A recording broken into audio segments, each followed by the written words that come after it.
India Multi-Specialty Hospital, Kottapet. Srinidhi. Secure your future, save it right. Fixed deposits that help you grow. Gold loans when you need cash flow. Easily replicate your gold loan. Buy and sell your gold. Star Srinidhi, your trusted support since 2020. తెనాలిలో ప్రజా pharmacy అని మన ఆంధ్రప్రదేశ్ రాష్ట్ర మంత్రివర్యులు శ్రీ నాదెండ్ల మనోహర్ గారు ఆయన చేతుల మీదుగా ఈ మెడికల్ షాప్ ని నూతనంగా ప్రారంభించారన్న విషయం మీకు అందరికీ తెలిసిందే కదండి. మరి తక్కువ ధరలకే నాణ్యమైన జనరిక్ మందులు అందుబాటులో పెట్టారండి. మరి కంపెనీ మందులపై అత్యంత స్పెషల్ డిస్కౌంట్లు కూడా ఇచ్చేస్తున్నారండి. మన తెనాలి పట్టణంలోనే గుప్తా ఫ్యాన్సీ ఎదురు సందులో తాడిపోయిన వారి స్ట్రీట్ లోనండి. తెనాలికి ఐకానిక్ మున్సిపల్ భవనం. తెనాలి అభివృద్ధిలో భాగంగా ఆ జ్ఞాపకం ఇక కనుమరుగ్గానుంది. గత 60 సంవత్సరాలుగా తెనాలి ప్రజలకు సేవలు అందిస్తూ ఎంతోమంది కౌన్సిలర్లు, చైర్మన్లకు ఆశ్రయం కల్పించింది ఈ మున్సిపల్ భవనం. చిన్న మధ్యతరగతి కుటుంబాలకు ఈ మున్సిపల్ భవనంలో వ్యాపారం చేసుకునే అవకాశము కల్పించింది. ఆనాటి ఎన్టీఆర్ నుండి నేటి పవన్ కళ్యాణ్ వరకు తమ రాజకీయ పార్టీల మీటింగులకు వేదికగా మారింది కూడా ఈ మున్సిపల్ భవనమే. శిథిలావస్థకు చేరిన ఈ భవన స్థానంలో మరో భవనాన్ని నిర్మించాలని గత ప్రభుత్వం భావించినా అమలులో మాత్రం నోచుకోలేదు. కానీ మంత్రి మనోహర్ అధికారంలోకి వచ్చిన వెంటనే ఈ మున్సిపల్ భవన స్థానంలో అత్యాధునిక హంగులతో కూడిన భవనాన్ని నిర్మించాలని అనుకున్నారు.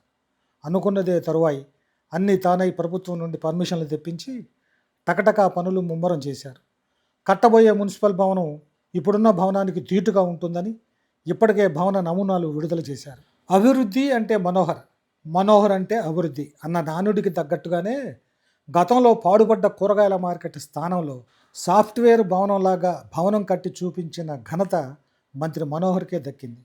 మున్సిపల్ భవనం వెనుక భాగాన అత్యాధునిక హంగులతో కూడిన చేపల మార్కెట్ ఏర్పాటు చేయాలని ఆనాడు స్పీకర్గా ఉన్నప్పుడు నాదెండ్ల మనోహర్ భావించారు. 10 ఏళ్లు గడిచినా ఇంకా ఆ భవనం పూర్తి కాలేదు. మరలా మంత్రిగా వచ్చిన మనోహర్ తలుచుకుంటేనే ఆ భవనానికి మోక్షం లభించినట్లయింది.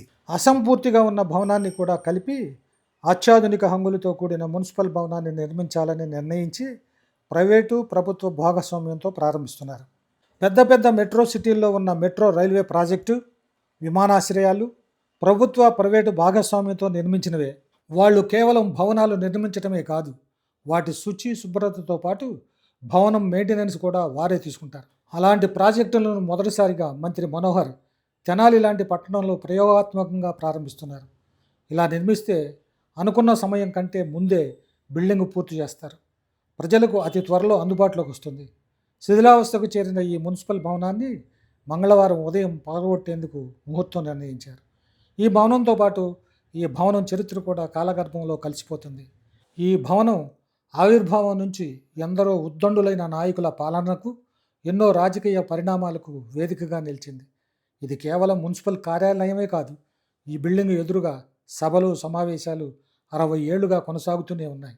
ఈ ప్రాంతంలో ఉప ప్రధానులుగా ఉన్న జగజ్జీవన్ రామ్, చరణ్ సింగ్, స్వర్గీయ మాజీ ముఖ్యమంత్రి నందమూరి తారక రామారావు, మాజీ ముఖ్యమంత్రులు స్వర్గీయ నాదెళ్ల భాస్కర్రావు, కొణిజేటి రోసియాలు, ప్రస్తుత ముఖ్యమంత్రి నారా చంద్రబాబు నాయుడు, ఉప ముఖ్యమంత్రి పవన్ కళ్యాణ్, మాజీ ముఖ్యమంత్రి జగన్లతో పాటు మరెందరో నాయకులు ఈ మున్సిపల్ బిల్డింగ్ ఎదురుగా బహిరంగ సభలు నిర్వహించారు.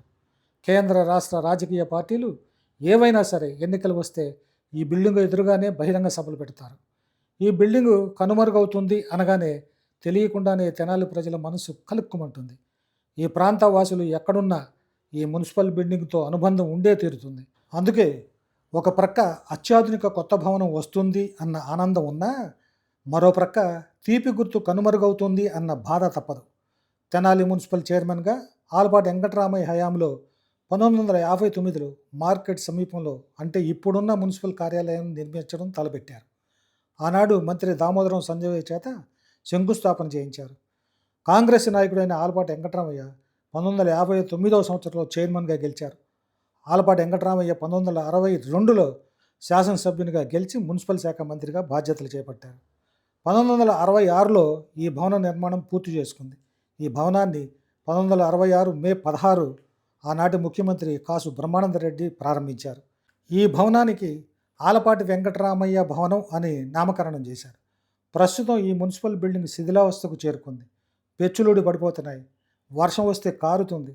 ఇది గమనించిన గత ప్రభుత్వం ఈ భవనాన్ని కూల్చాలని భావించినా సాధ్యం కాలేదు.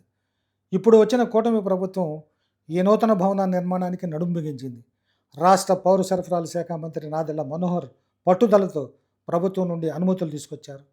ఆ తర్వాత అనేక మంది ఇంజనీర్లను తీసుకొచ్చి నూతనంగా ఏర్పాటు చేయాలనుకుంటున్న బిల్డింగ్ ప్లాన్లు తెప్పించారు. మున్సిపల్ అధికారులతో సంప్రదింపులు జరిపారు. చివరకు నూతన మున్సిపల్ కార్యాలయాన్ని ఫైనల్ చేశారు.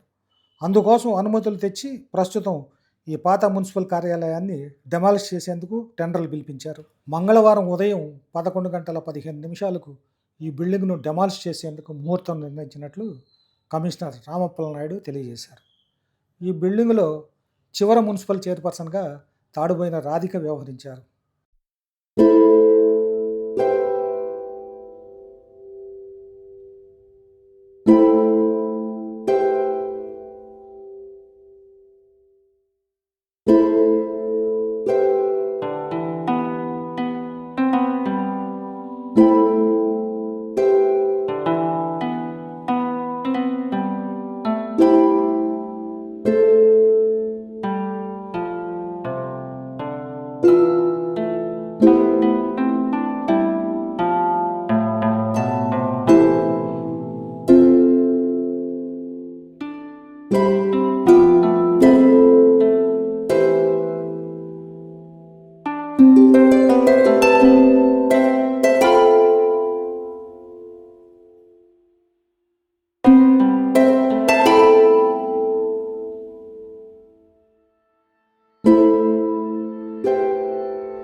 ఈరోజు తెనాలి పురపాలక సంఘం పాత భవనం, అట్లాగే ఆలపాటి వెంకటరామయ్య మున్సిపల్ మార్కెట్, ఈ రెండూ కలిపి మన 1959వ సంవత్సరంలో ఈ ఫౌండేషన్ స్టోన్ అనేటువంటిది ఆ రోజు minister for local administration Shri D Sanjay గారు మనకి ఇక్కడ ఒక ఫౌండేషన్ స్టోన్ అనేది వేయడం జరిగింది. ఈరోజు తెనాలి మున్సిపాలిటీ అంటే మనకి ఐకానిక్గా చూపించేటువంటి ఒక్క బిల్డింగ్ మున్సిపల్ బిల్డింగ్. అలాంటి మున్సిపల్ బిల్డింగ్ 1966లో మున్సిపల్ బిల్డింగ్తో పాటుగా కిందని రెవెన్యూ పర్పస్ కోసం ఆ రోజే ఆలోచించి Shri Alapati Venkataramaiah municipal shops and office buildings అనే పేరుతో 1966లో మన బిల్డింగ్కి ఓపెనింగ్ అనేది జరిగింది. ఆ రోజు ఆంధ్రప్రదేశ్ రాష్ట్ర ముఖ్యమంత్రి శ్రీ కాసు బ్రహ్మానంద రెడ్డి గారు దీన్ని ఓపెన్ చేయడం జరిగింది.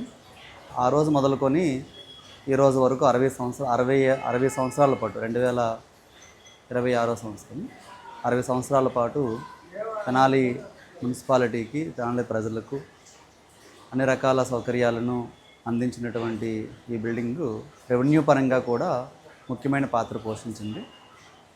అలాగే ఇది ప్రధానమైన కోడలు కావడం వలన ఇక్కడ ఉండేటువంటి షాప్స్కి అండ్ షాపింగ్ కాంప్లెక్స్కి ఈ 60 సంవత్సరాల పాటు విపరీతమైన డిమాండ్ కూడా ఉంది. ఏ ఒక్కరోజు కూడా ఏ ఒక్క షాపు ఖాళీగా ఉందనేటువంటి మాట లేకుండా ప్రతి షాపు కూడా ఎన్నో ఏళ్ళ బట్టి కంటిన్యూగా పొందినటువంటి వాళ్ళు ఉన్నారు.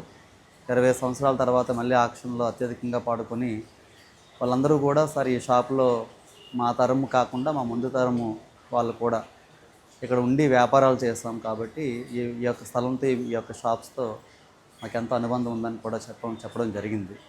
సో అలాంటి వాళ్ళందరినీ కూడా మనం ఈరోజు ఒప్పించి గౌరవ రాష్ట్ర మంత్రివర్యులు శ్రీ నాదెండ్ల మనోహర్ గారు మనకి బిల్డింగ్ని ఒక ఐకానిక్గా ఇంకా తయారు చేయాలి. చాలా వరకు షాప్స్ కానీ అట్లాగే మున్సిపల్ ఆఫీస్లో ఉండే చాలా రూమ్స్ అన్నీ కూడా ఇబ్బందిగా ఉంది కాబట్టి ఇవన్నిటినీ కూడా మనం డెమాలిష్ చేసి ఒక పీపీపీ పద్ధతిలో ఒక ఐకానిక్ బిల్డింగ్గా మళ్ళీ దీనిని ఏర్పాటు చేసి రెవెన్యూ వచ్చేలాగా కూడా దీనిని మల్టీ మోడల్ హైబ్రిడ్గా మనం తయారు చేద్దాం ఉద్దేశంతో దీని డెమాలిష్ కోసం చాలా రకాలుగా లాస్ట్ 7 monthsగా అందరం కూడా కష్టపడి దీనిపై ఉండేటువంటి షాప్స్ వాళ్ళందరినీ దశల వారీగా ఒప్పించి అలాగే ఈ సంవత్సరం జనవరిలో మనకు ఉండేటువంటి 6 డిపార్ట్మెంట్స్లో ఒక 4 డిపార్ట్మెంట్స్ని మనము మహాత్మా గాంధీ కూరగాయల మార్కెట్లో కూడా షిఫ్ట్ చేసి మిగతా 2 డిపార్ట్మెంట్స్కి కూడా ఈరోజు అక్కడికి షిఫ్టింగ్ అనేది జరిగి ఓల్డ్ రికార్డు కూడా అక్కడ షిఫ్టింగ్ చేస్తున్నాం. సో అన్నిటినీ కూడా అందరి సహకారంతో ఈరోజు ఈ బిల్డింగ్ని మనం డిమాలిష్ చేయడం కోసం ఆక్షన్ కండక్ట్ చేస్తే సో అత్యధికంగా 36 లక్షలు మనం గవర్నమెంట్ రేటుగా పెడితే సుమారుగా 71 lakh రూపీస్కి శ్రీ ఎంజీ ట్రేడర్స్ హైదరాబాద్ వాళ్ళు దీన్ని డిమాలిష్ చేసి అందులో ఉండేటువంటి మెటీరియల్ అన్నిటిని కూడా వాళ్ళు అమ్ముకోవడానికి, అట్లాగే డిమాలిష్ మెటీరియల్ అంతా కూడా వేరే చోటకి షిఫ్ట్ చేయడానికి ఒప్పందం పడి మనకి 71 lakh రూపీస్కి వాడుకోవడం జరిగింది. వాళ్ళకి వర్క్ ఆర్డర్ కూడా ఇష్యూ చేసాం. సో రేపు మనకి బిల్డింగ్ డిమాలిష్ చేయడానికి అంటే ముందుగా చాలా రకాల కార్యక్రమాలు దశల వారీగా మనం పెట్టుకోవడం జరిగింది. అలాగే మంత్రి గారు మున్సిపల్ మీటింగ్లో కానీ అట్లాగే ఇతర సందర్భాలలో మున్సిపాలిటీకి ఒక ఐకానిక్ బిల్డింగ్ని ఏర్పాటు చేయడంలో భాగంగా అనేక మందితో దశల వారీ మీటింగ్స్ కండక్ట్ చేసాం. సో ఆ కష్టమంతా కూడా అది కంటిన్యూగా అబ్జర్వ్ చేసే వాళ్ళకి తెలుస్తుంది. సో ఇక్కడ ఉండేటువంటి షాప్స్ వాళ్ళతోనూ మొదటిగా వాళ్ళ యొక్క ఇబ్బందులన్నీ కూడా తెలుసుకొని సో వాళ్ళని వెకెట్ చేయడం కోసం కావాల్సినటువంటి అన్ని రకాలైనటువంటి అష్యూరెన్స్ కూడా ఇచ్చి సో వాళ్ళని ఫస్ట్ మనం వెకెట్ చేయించడంలో భాగంగా మంత్రి గారి కృషి చాలా గొప్పది. అట్లాగే ఫైనాన్స్ రాబోయే రోజుల్లో దీనిని మనము డిమాలిష్ చేయాలంటే ఎలాంటి స్ట్రక్చర్స్ అండ్ ఫైనాన్స్ మోడల్ ఏంటో లాస్ట్ 3-4 months నుంచి కూడా మనము R&B డిపార్ట్మెంట్తో డిజైన్స్లో కానీ అట్లాగే ఈ అమౌంట్ శాంక్షన్ చేయడం కోసము గవర్నమెంట్ సైడ్ నుంచి PPP మోడల్లో మనం వెళ్ళేటట్టు గవర్నమెంట్ సైడ్ నుంచి అప్రూవల్స్ తీసుకోవడంలో కానీ ఆయన చాలా పర్టికులర్గా కృషి చేయడం జరిగింది. సో నేను మున్సిపల్ కమిషనర్గా ఇక్కడ జాయిన్ అవ్వడేటప్పుడు ఆయన మాతో చెప్పినటువంటి విషయాలు ఏంటంటే మినిస్టర్ గారు కొన్ని ప్రాజెక్ట్స్ ఉన్నాయి, అవి కంపల్సరీగా మన హయాంలో కంప్లీట్ చేయాలని చెప్పేటట్టు. సో అందులో ఫస్ట్ ప్రాజెక్టే ఈ మున్సిపల్ షాపింగ్ కాంప్లెక్స్ని and at the same time బిల్డింగ్ని కూడా డిమాలిష్ చేసి ఒక ఐకానిక్ బిల్డింగ్ కట్టేటువంటిది ఫస్ట్ ప్రాజెక్ట్. అది ఈరోజు సాకారం అవుతున్నందుకు సంతోషంగా ఉంది. అండ్ ఆయన ఇచ్చినటువంటి సపోర్ట్ కూడా చాలా గొప్పది. అండ్ గవర్నమెంట్ సైడ్ నుంచి కానీ లోకల్గా కానీ అనేక దశల్లో ఉండేటువంటి అన్ని రకాల హార్డిల్స్ని కూడా ఈరోజు అధిగమించి డిమాలిష్లో స్టార్ట్ అవుతుంది. అట్ ద సేమ్ టైం ఇంకా మనకు ఉండేటువంటి స్కైవాక్ బ్రిడ్జ్ కానీ అట్లాగే మున్సిపల్ రెవెన్యూ కోసము కొన్ని పాత షాప్స్ కాంప్లెక్సెస్ చాలా చోట్ల ఉన్నాయి, ముఖ్యంగా 4 చోట్ల ఉన్నాయి. అవన్నిటిని కూడా రాబోయే వివిధ రకాల థియేటర్స్, ఆశ్రయ థియేటర్ వద్ద ఉన్నటువంటి ప్లేసెస్ అన్నిటిని కూడా మనం కొత్త షాపులు కట్టేటువంటి ప్రపోజల్స్ కూడా ఉంది. అట్లాగే పార్క్స్, అలాగే సుమారుగా 8 పార్క్స్ని మనం ఐడెంటిఫై చేస్తాం. అట్లాగే మెయిన్ రోడ్స్ బురుపాలెం కానీ బోస్ రోడ్ కానీ మెయిన్ రోడ్స్ అన్నిటిని కూడా వైండింగ్ చేసుకోవడం కోసం ఒక ప్రపోజల్ రెడీ చేసుకున్నాం. అట్లాగే కటివరం లైన్ నుండి మనం ఆటోనగర్ నుంచి వచ్చేటువంటి ఆ లైన్ అంతా కూడా రూరల్ ఏరియాలో ఉండేటప్పటికి కూడా వాటన్నిటిని 150 లక్షల రూపాయలతో గౌరవ మంత్రి గారు అన్నిటిని కూడా స్టార్ట్ చేసి వాటిని కూడా దాని యొక్క డెవలప్మెంట్ కోసం సిఆర్డీ నుంచి కూడా నిధులు తీసుకొచ్చారు ఆయన. సో అవి కూడా సుమారు 80 lakh రూపీస్తో నిధులను కూడా తీసుకొచ్చి వాటిని plantation and at the same time అక్కడ ఉండేట మన తెనాలైనటువంటి ఒక మౌంటెడ్ లిమినేషన్స్ కూడా ఏర్పాటు చేసి ఒక బ్యూటిఫుల్ ఎంట్రన్స్ అనేది తెనాలికి అవసరం. సో ఆ బ్యూటిఫుల్ ఎంట్రన్స్ని దీని ద్వారా మనం క్రియేట్ చేసినట్టు అవుతుంది. కాబట్టి దాన్ని బ్యూటిఫుల్ ఎంట్రన్స్గా క్రియేట్ చేసుకొని ఈ బిల్డింగ్ని ఐకానిక్గా మార్చుకొని internal roads Bose road and Buripalem రోడ్ని కూడా అద్భుతంగా డిజైన్ చేసుకొని పార్క్స్ని మనం డెవలప్ చేసుకొని గుంటూరు రోడ్ని వైండింగ్ చేసుకొని సెంట్రల్ లైటింగ్ చేంజ్ చేసుకుంటే తెనాలి పట్టణం అనేటువంటిది ఎటు చూసినా సరే సుందరంగా ఉంటుంది. కాంపాక్ట్గా 16 square kilometerలతో ఉంది. కాబట్టి ఈ కాంపాక్ట్ ఏరియాని డెవలప్ చేసుకుని అవుతాం. ఇప్పటికీ ఈ డెవలప్మెంట్ వల్ల రియల్ ఎస్టేట్ కూడా చాలా స్పీడ్గా గ్రోత్ అవుతుంది. అవుట్కట్స్లో కూడా వెంచర్స్ స్టార్ట్ అయ్యాయి. సో అవి కూడా ఒక రకమైనటువంటి గుడ్ సైన్. పబ్లిక్కి ఎకనామిక్గా మనకి ఎంప్లాయ్మెంట్ జనరేషన్ అనేటువంటి జరుగుతుంది. డెవలప్మెంట్ జరుగుతున్నప్పుడు ఎంప్లాయ్మెంట్ జనరేషన్ అవుతుంది. ఇది రాబోయే తరం వారికి చాలా ఇంపార్టెంట్. కాబట్టి ఇవన్నీ దృష్టిలో పెట్టుకుని ఒక మేజర్ ప్రాజెక్ట్స్గా ఇవన్నీ కూడా టేకప్ చేసి తెనాలి పట్టణ ప్రజలకి చాలా తొందరలోనే within the 6 months to 1 year లోపల ఈ ప్రాజెక్ట్స్ అన్నీ కూడా కంప్లీట్ చేసుకుని బిల్డింగ్ కూడా కంప్లీట్ చేసుకోవాలంటే టార్గెట్గా తీసుకోవడం జరిగింది. సో బిల్డింగ్ మేము అనుకుంటున్న టార్గెట్ 1 year to 1.5 year మేము కంప్లీట్ చేద్దాం అనుకుంటున్నాము. అట్ ద సేమ్ టైం దీన్ని ఫైనాన్షియల్ మోడల్గా కూడా చూపిద్దాం అనుకుంటున్నాం. అండ్ షాప్స్ అలాగే ఫస్ట్ ఫ్లోర్ మున్సిపల్ అడ్మినిస్ట్రేషన్కి అట్లాగే కొన్ని కమర్షియల్ స్పేస్ కూడా ఇచ్చేటట్టు కొంతమంది అంతా డిమాలిషన్ని కంప్లీట్ అయిపోయి మనం ప్లేస్ చూపించినప్పుడు ఏ ప్రైవేట్ వాళ్ళైనా మనతో టైప్ అయ్యి ఎంత ప్రైమ్ లొకేషన్లో ఇలాంటి ఈ ఏరియాలో ఈ కమర్షియల్ స్పేస్ కాబట్టి కట్టడానికి ముందుకు వస్తారు. మనం వాళ్ళతో ఒప్పందం చేసుకొని ఈ బిల్డింగ్ని as early as possible complete చేద్దాం అనుకుంటున్నాం. సుమారు 50 to 60 crores అంచున్నా, బట్ ఇది ఇంకా ఫైనల్ కాలేదు. సో బడ్జెట్ అండ్ మోడల్ కొంచెం మార్పులు చేర్పులు చేసుకోవడానికి అవకాశం ఉంది. ఇంకా పీపీపీ మోడల్ అనేది మేము ఫస్ట్ ఎంకరేజ్ చేసి గవర్నమెంట్ సైడ్ నుంచి ఎంకరేజ్ చేస్తాము పీపీపీ మోడల్ని. తర్వాత ఇంకా ఇది కమర్షియల్ స్పేస్ ఎంత ఇస్తే మనకి వైబిలిటీ అవుతుంది అండ్ మన స్పేస్ ఎంత ఉండాలి, అట్లాగే ఈ ప్లేస్ అంతటిని కూడా క్లియర్ చేసి చూపించినప్పుడు మనము ఆ పీపీపీలో వచ్చినటువంటి మన ప్రైవేట్ వెండర్ ప్లేయర్ కూడా వాళ్ళు మనం కూర్చొని ఫైనల్ చేసుకుంటాం. మున్సిపల్ కాంప్లెక్స్ అండ్ ఈ పాత మున్సిపల్ బిల్డింగ్ యొక్క డిమాలిష్ ఆక్షన్ అయిన దగ్గర నుండి కూడా పబ్లిక్లోను అండ్ మేము కూడా ఒక సెంటిమెంట్గా ఐకానిక్గా ఉన్నటువంటి ఈ బిల్డింగ్ డిమాలిష్లో మనం అందరం కూడా ఇన్వాల్వ్ అయ్యాం. ప్రత్యక్షంగానో పరోక్షంగానో ఒక ఐకానిక్ బిల్డింగ్ని డిమాలిష్ చేసినప్పుడు కొంత ఫీలింగ్ అనేటువంటిది అందరిలో ఉంది. ద సేమ్ టైం ఒక అధికారిగా మాకు కూడా ఉంది. కానీ తొందరగా దీనిని మనము ఇంకొక ఐకానిక్ బిల్డింగ్ తీసుకురావడంలో మనం అందరం కూడా పార్టిసిపేట్ చేయాలి కాబట్టి ఒక ఎమోషనల్ ఫీలింగ్ అయితే అందరిలో కూడా ఉంది.